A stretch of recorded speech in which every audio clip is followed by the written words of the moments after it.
Welcome to this special broadcast on I-24 News. I'm Caleb Ben David. It is day 201 of Israel at war. The Northern Front was especially active today, still active, with the IDF striking some 40 Hezbollah and terror-related targets in South Lebanon and some red alert sirens in the north just in the past hour. In the West Bank, Israeli security forces shot dead a Palestinian woman attempting to stab soldiers at a checkpoint near Hebron. Now, as the Passover Seder passed with no freedom for the 133 hostages still held in Gaza, Hamas released today a video showing proof of life of captive Hirsch Goldberg Poland, who lost his hand in one hand in that October 7th attack. And in Gaza, renewed fighting in the north half of the Strip as the IDF reinforces its troops in the southern half, perhaps in apparent preparation for the long-awaited offensive into Rafah, the last stronghold of Hamas. More on that in this report by our Middle East correspondent, Ariel Oseran. All right, I'm sorry we don't have that report for you, so I'm going to go straight to studio. We have here Yaakov with us, Yaakov Lapin, military and strategic affairs analyst at the Miriam Institute, also with the Jewish News Syndicate and Alma Center. We have our Middle East correspondent, Ariel Oseran, and Yaki Dayan, the former Israeli consul in Los Angeles. And Yaakov, a lot of maneuvering going on in the Gaza Strip now, especially those extra troops being put in southern Gaza. Is this all preparation for a Rafah offensive? And what should we be looking forward to? What next steps might we see the IDF do to prepare for that? We're definitely seeing a slow-moving, rolling preparation. Sort of the IDF war machine keeps taking more and more steps as it positions its forces. It begins preparing for the mass evacuation of Gazan civilians from Rafah. There are still questions in the air whether Rafah will be treated as a single geographical combat zone or whether it will be divided into subsections and the IDF will split it up in that way and move gradually. But at the end of the day, it looks like the Rafah operation is finally approaching on the horizon, and we have seen many signs that keep growing in intensity, the last of which is this deployment of forces. But before that, we've seen statements indicating very firm determination by Israeli decision makers to go into Rafah because that is a strategically vital phase of this war, without which Israel will not be able to achieve its main war objectives of destroying the Hamas terror army and regime. Right. Ariel, we have that report now you prepared about Gaza and also Rafah. Let's take a look. More than 200 days into the war in Gaza, and not much has changed in terms of the security situation. Over the Passover holiday and on Wednesday as well, at least 10 rockets were fired towards Israeli southern border communities. There were no injuries from the multiple launches, despite damage to a warehouse in Sderot on Tuesday. As in recent weeks, the launches originated from northern Gaza, where the IDF withdrew after claiming to have dismantled all Hamas battalions in the area. One of the lies of the enemy government in recent weeks is that it has eliminated the Qassam brigades, leaving only the Rafah brigade remaining. This is a flimsily attempted lie to escape from the truth based on the great inability of the occupation to achieve a single one of its goals of this criminal war. The IDF said it responded with significant airstrikes in northern Gaza and called on Gazans in Beit Lahia to evacuate the area immediately, claiming they were in a dangerous combat zone. Many heeded the call.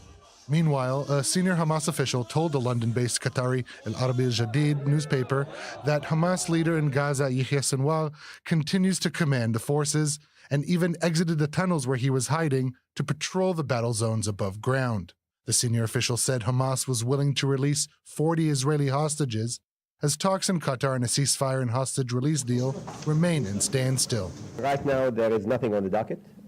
We are waiting to see if there will be any change in the positions of both sides that would lead to further negotiations over the terms that are now on the table. The IDF says it has completed preparations for a Rafah operation and are waiting for government approval to proceed. The announcement comes as the head of the Shin Bet and the IDF chief of staff reportedly visited Egypt on Wednesday to discuss the IDF's looming offensive in Rafah. Until then, Hamas continues to remind Israel that it will take more than a few months of a ground offensive to keep it from launching rockets at Israeli communities. Let's turn out of Washington and that very significant development there today for Israel. Now, there was a time when U.S. aid packages to Israel especially in times of military emergency like now, would just fly through Congress with broad partisan support and little political discussion. Well, not anymore.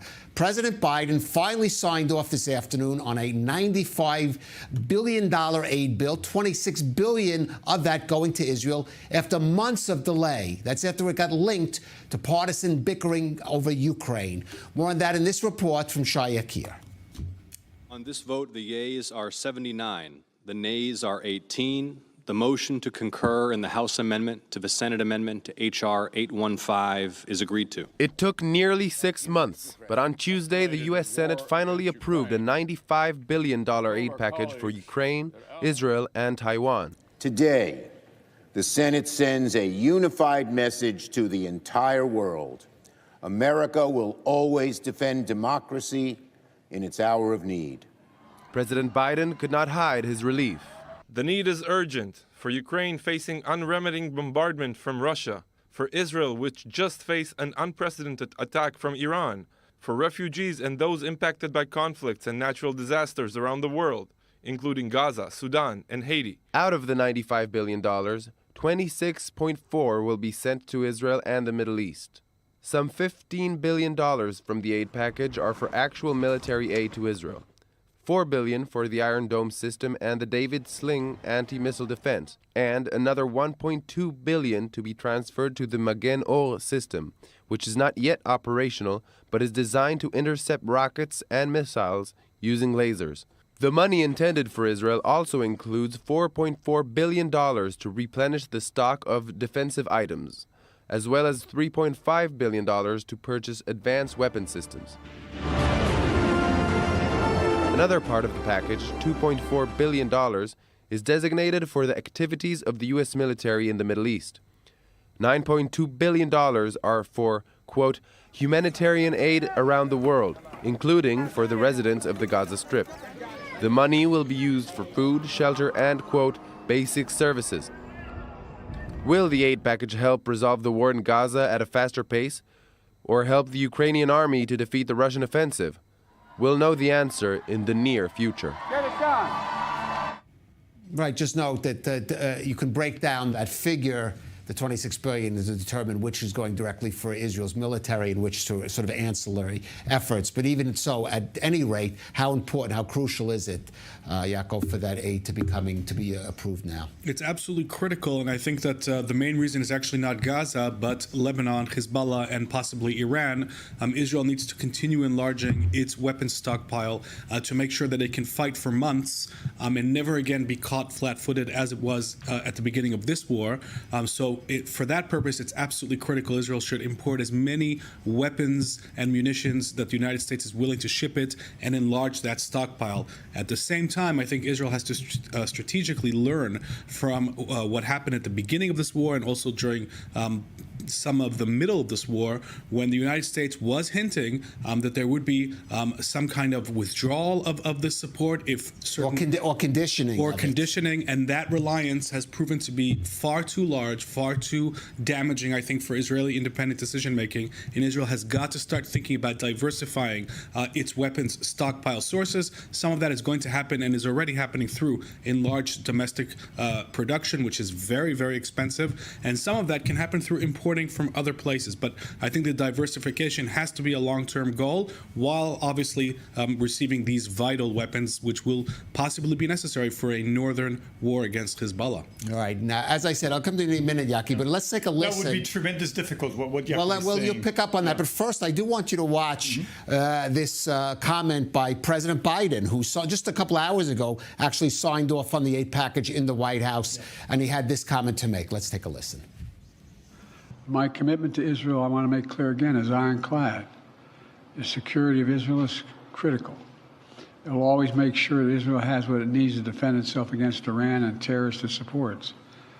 And with this aid, the United States is going to help replenish Israel's air defense and provide other critical defense so Iran can never carry out the destruction it intended with its attack 10 days ago. But at the same time, this bill significantly increases humanitarian assistance we're sending to the innocent people of Gaza who are suffering badly. They're suffering the consequences of this war that Hamas started. And we've been working intently for months to get as much aid to Gaza as possible. Bullet targets deep inside Lebanon. The defense minister also giving new updates from the northern front. Let's take more in this report. In the north of Israel, it is now 201 days of war. A day described as one of the most intense ever. Within the space of minutes, IDF fighter jets and artillery attacked about 40 Hezbollah targets in Eit al-Shab in southern Lebanon. According to the IDF, Hezbollah makes extensive use of the Eit al-Shab area for terrorist purposes and has placed dozens of the organization's terrorist means and infrastructures in the area aimed at the Israeli home front. Today, in close cooperation with the fire intelligence of the Israel Defense Forces, we carry out an attack on 40 targets in the area of the village of Eit al-Shab.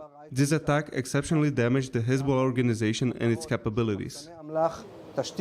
Israeli Defense Minister Yoav Gallant held an operational discussion at the Northern Command this morning and also declared half of Hezbollah's commanders have been killed, the others are hiding. I have now completed a situational assessment and a deep operational discussion in the Northern Command. The operations being carried out are of a very high quality. There are many forces deployed on the line. There is continuous offensive actions by the IDF forces in all of southern Lebanon. The operational results are very impressive. Half of the Hezbollah commanders in southern Lebanon were eliminated. The Israeli response to Hezbollah's recent escalation comes after the terror group's deepest attacks inside Israel since the war began. And Al-Hadath, a Saudi news channel, states that the Israeli army is now targeting Hezbollah underground tunnels in southern Lebanon, which pose a major threat to Israel. While most eyes are focused down south towards a possible push into Gaza's Rafah, the exchange of fire between the IDF and Hezbollah is a reminder that Israel's next battle, and its biggest yet, could still come on the northern front.